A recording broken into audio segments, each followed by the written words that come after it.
বিশেষ চাহিদা সম্পন্ন প্রতিটি শিশুর প্রয়োজন অনুযায়ী সরকার চিকিৎসা সেবা নিশ্চিত করবে বলে জানিয়েছেন স্বাস্থ্য প্রতিমন্ত্রী ডক্টর এম এ মুহিত। সকালে রাজধানীর করাইল বস্তিতে প্রতিবন্ধী ও সেরিব্রাল পালসিতে আক্রান্ত শিশুদের জন্য পুনর্বাসন কেন্দ্র সিএসএফ সেন্টার উদ্বোধন অনুষ্ঠানে একথা জানান তিনি। বলেন, বর্তমান সরকার বাজেট কর্মসূচি ও নীতি প্রণয়নে প্রতিটি বিশেষ চাহিদা সম্পন্ন মানুষকে অন্য সব নাগরিকের মতো সম অধিকার ও সেবা দেবে। প্রতিটি জেলায় প্রতিবন্ধী শিশুদের শিক্ষা ব্যবস্থা চালু করছে। পাশাপাশি মেট্রো রেলে প্রতিবন্ধী ব্যক্তিদের জন্য বিশেষ ছাড়ের ব্যবস্থা করা হচ্ছে।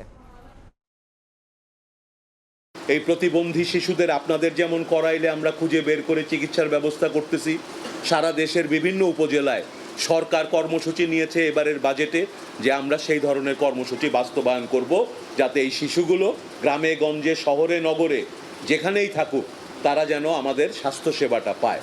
ইতিমধ্যেই ঘোষণা দেওয়া হয়েছে আমাদের সরকারের পক্ষ থেকে মেট্রো রেলে কিন্তু প্রতিবন্ধী মানুষের চলাফেরার জন্য 50% ছাড় দেওয়া হবে তাদের টিকিটে।